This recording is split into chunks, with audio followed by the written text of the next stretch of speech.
Have you ever wondered why sometimes the harder you try, the less you achieve?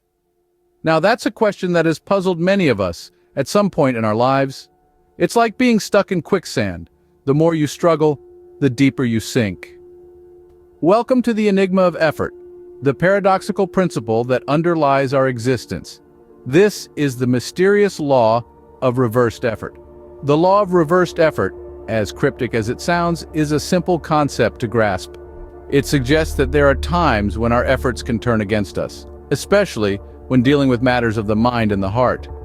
Imagine a situation where you're trying to remember the name of a childhood friend.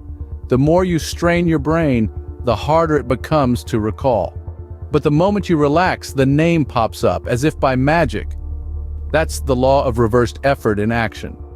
Now let's take a step further. Picture yourself standing on the edge of a high diving board, frozen in fear. The harder you try to conquer your fear, the more terrifying it becomes. But the moment you stop fighting and accept your fear, it starts to lose its grip on you. This is the paradox of effort. Sometimes, less is more.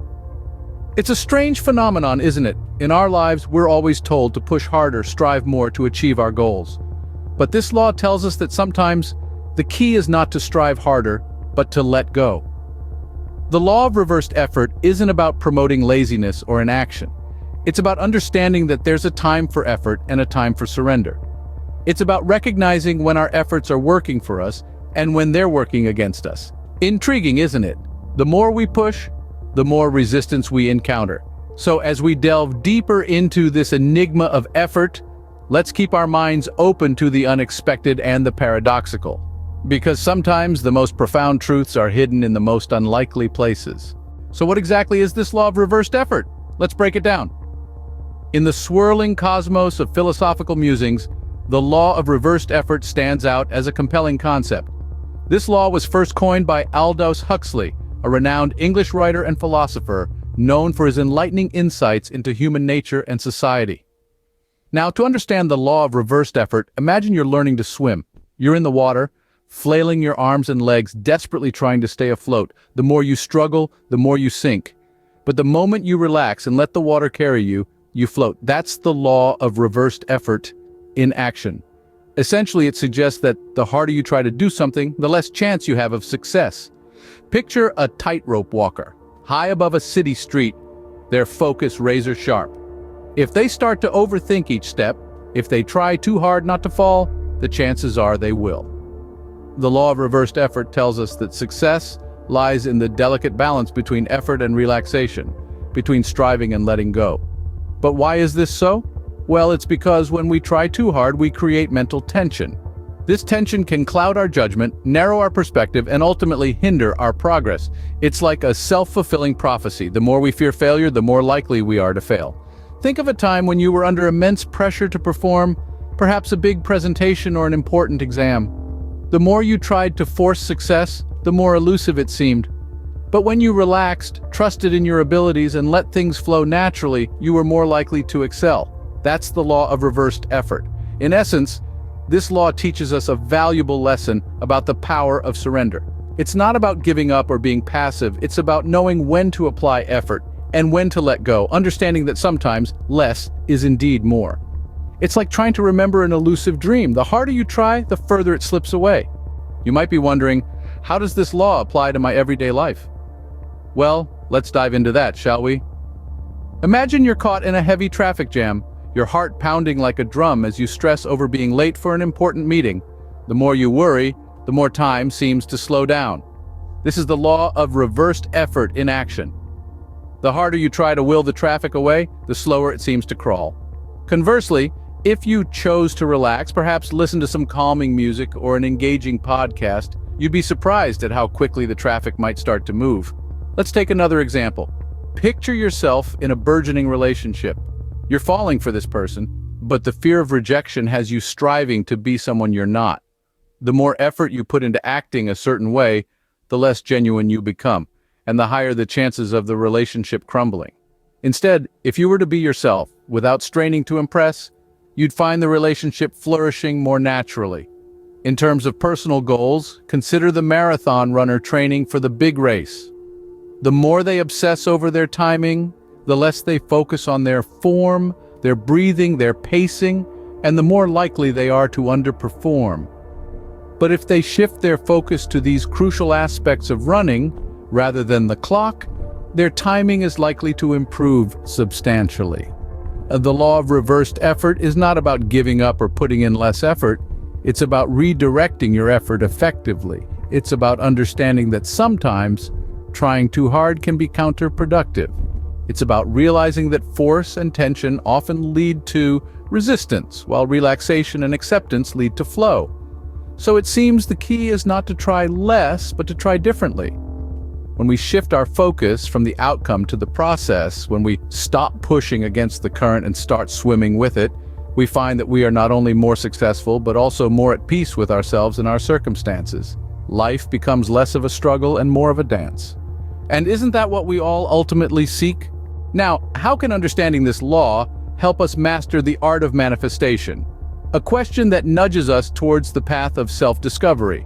And in this journey, the law of reversed effort acts as a compass, guiding us to the mastery of manifestation. You see, the law of reversed effort is not just a concept, it's a way of life. It teaches us that the more we try to force things, the more they seem to elude us. But when we understand this law, we learn to let go, to stop trying so hard, to stop pushing against the natural flow of things. Imagine a river flowing towards the sea. If you try to swim against the current, you'll exhaust yourself, and you might not even get very far.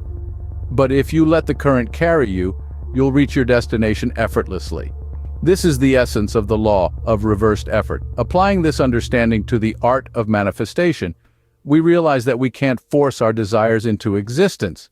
We can't command the universe to bend to our will. Instead, we can set our intentions, believe in their fruition, and then let them be, allowing the universe to take over. This doesn't mean we sit back and do nothing. It means we take inspired action, we put in the work, but we do so without attachment to the outcome. We trust in the unfolding of events, in the timing of the universe.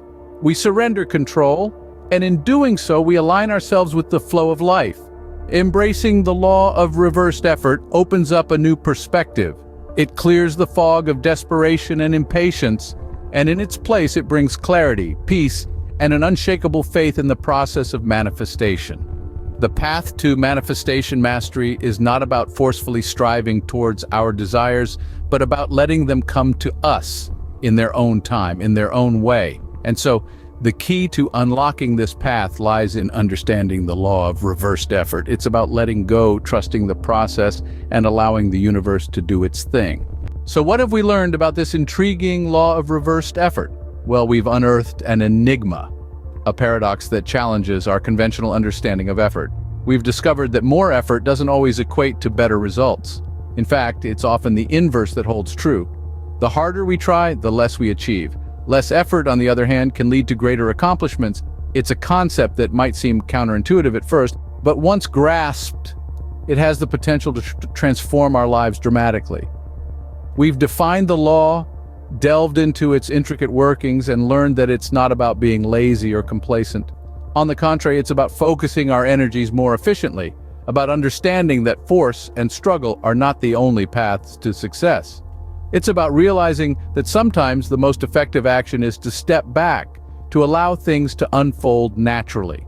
We've seen how this law applies to our everyday lives, how it influences our relationships, our work, our personal goals. We've recognized that when we let go of the need to control every aspect, when we surrender to the flow of life, we open ourselves up to a world of possibilities.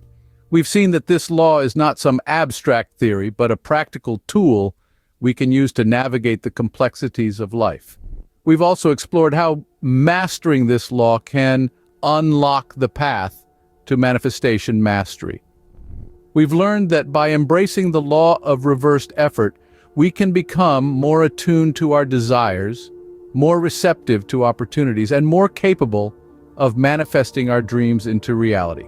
In essence, understanding and applying the law of reversed effort can lead us to a more fulfilling, more successful, and less stressful life.